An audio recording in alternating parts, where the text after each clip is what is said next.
Subscribe to our channel and press the bell icon to never miss an update. So if you're an MBA student, if you just graduated, if you're 5 years post your MBA, and you think that deep inside you're an entrepreneur, then you should get started ASAP.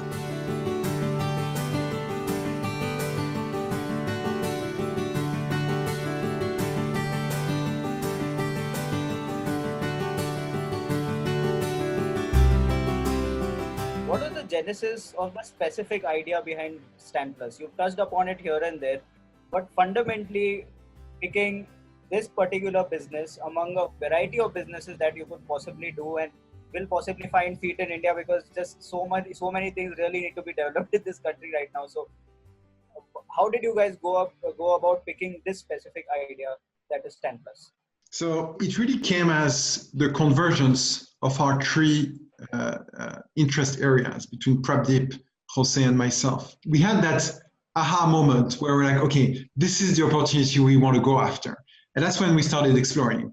And by doing our research, we realized that the business model was potentially very interesting. If you sit in between supply side and the demand side, even in the ambulance space, which is very emergency based, where time is of the essence, you can bring value, you can deliver better services for the patients. And you can help the ambulance companies actually improve their operations, reduce their costs, and increase their top line. So it made a lot of sense from a business model perspective. Behind that, there was also the obvious interest for the patients. It takes, on average, 45 minutes for someone to get an ambulance in the big cities in India. And the big cities are the better served places across the country. And that's when people wait for the ambulance. Because in most cases, people call for an ambulance, they see it's 45 minutes or an hour, and they just decide to jump in a rickshaw or jump in a cab and go to the hospital on their own. And that brings a huge loss to the patients. So there's that significant problem to solve. And when we launched StanPlus in Hyderabad, our core focus was we need to achieve that milestone where across the city of Hyderabad, across 11 million people there, we must respond to all of them in 15 minutes of time in case of emergency. And that was kind of the point we were working toward. And that's how the technology that Jose developed, that we deployed across ambulances, helped us solve that problem. You need to establish a proof of concept for your business, for you to attract funding, for you to be able to scale up, etc. So take us through that journey. How has that been like, and what are some of the challenges you faced in that journey? The challenge early on is when you build a marketplace is to build supply side, demand side, and make sure you start generating revenues and start building unit economics. If you don't get to that point, it's very difficult to raise external capital to help you scale. And that's literally what we focused on. So we picked a few areas in Hyderabad and started building supply. We went to the ambulance companies and basically sold them the dream that we would bring more business to them. And then we started, very actively looking for demand. We leveraged Just Dial in the first place, but we very soon got to working with hospitals and become preferred partners with them. So the patients they needed to move around, either on the way in or on the way out of the hospital, would come through us. And that would be the demand we would use to gain even more power on the supply side with the ambulance providers. And we did our first transaction late September, and we were clocking, I think 5 lakhs in revenue in January, so 4 months later. And all that time in the first place was really about building that supply and demand between the patients, the hospitals on one hand, and the ambulances on the other hand. While Jose in the background was building the bare minimum MVP in terms of technology for us to operate. And when we got to that point, we had, I think we were clocking maybe about 20 transactions a day. So 20 patients moved from home to the hospital or from the hospital to home. And we started having statistically representative unit economics. We would look at the transaction amount, the margin we could take. And we use these numbers to go to investors and tell them, look, we've managed to get into business, to get to an MVP. We're trading now. We have 5 lakh of business every month. The unit economics looks interesting. We make about 20% margin. please give us more capital so we can scale that across the entire city of Hyderabad.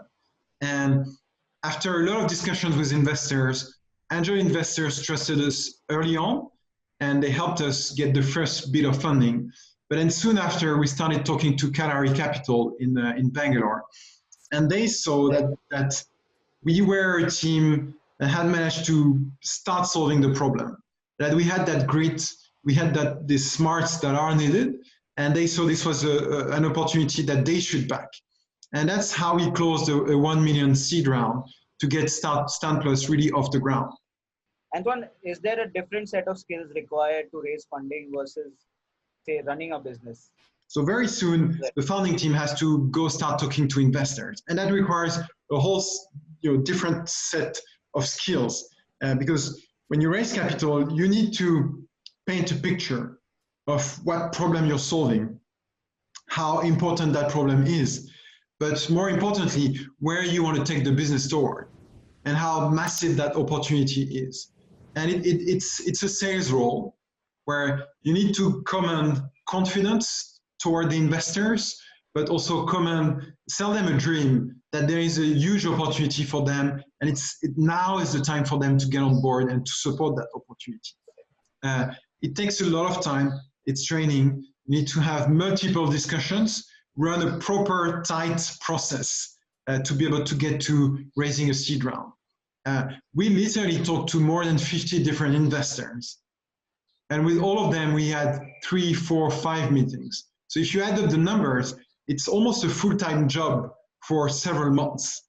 And what's really important for the founding team is to be able to manage that process, which is a full-time job, while the operations keep going on, while the business keeps growing, while knowing nothing actually breaks up.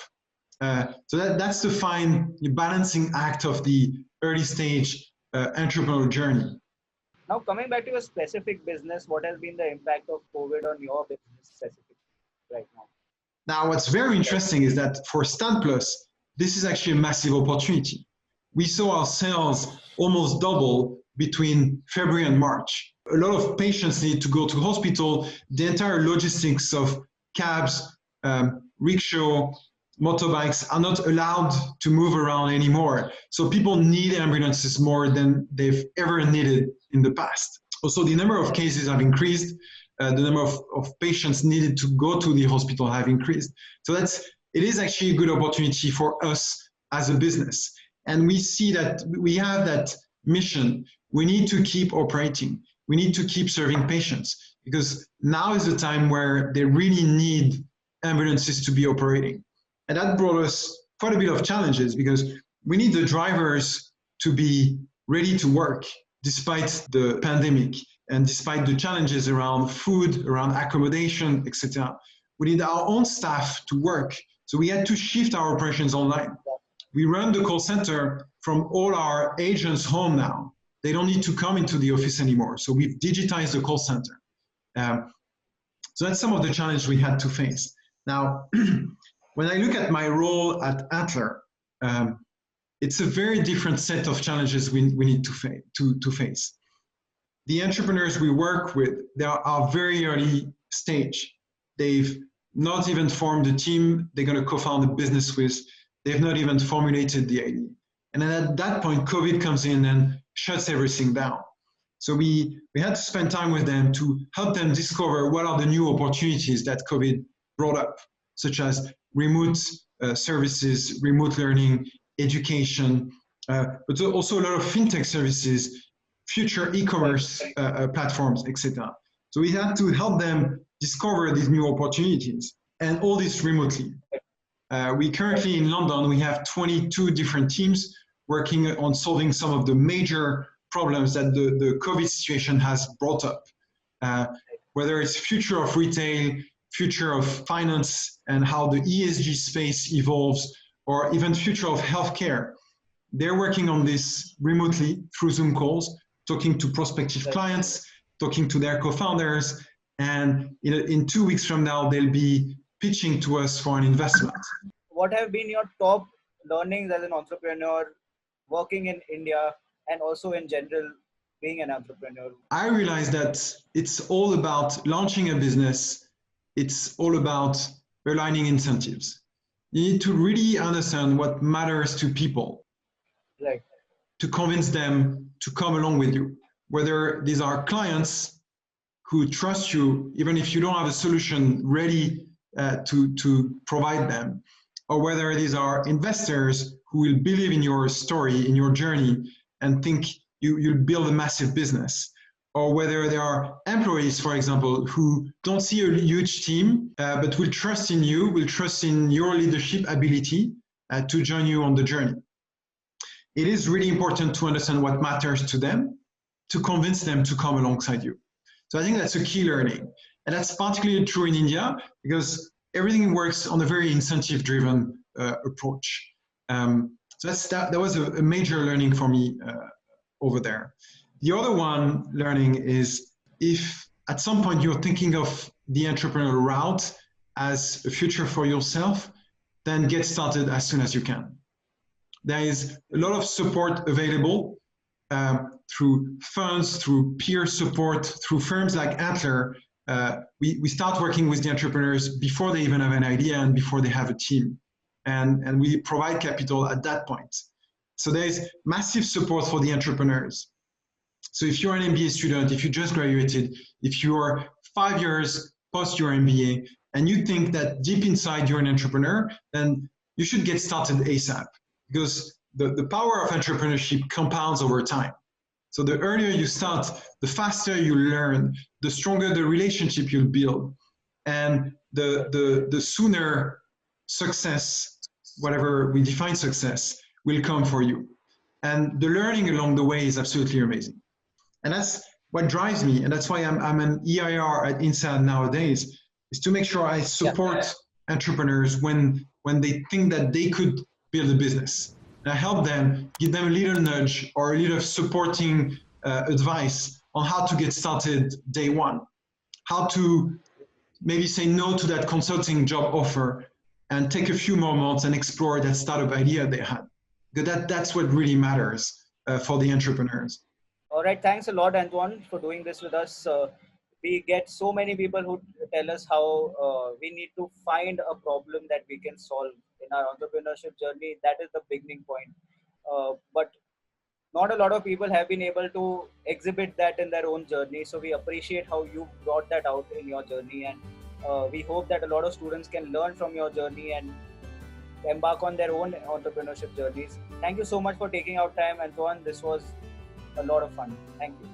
My pleasure. All the best.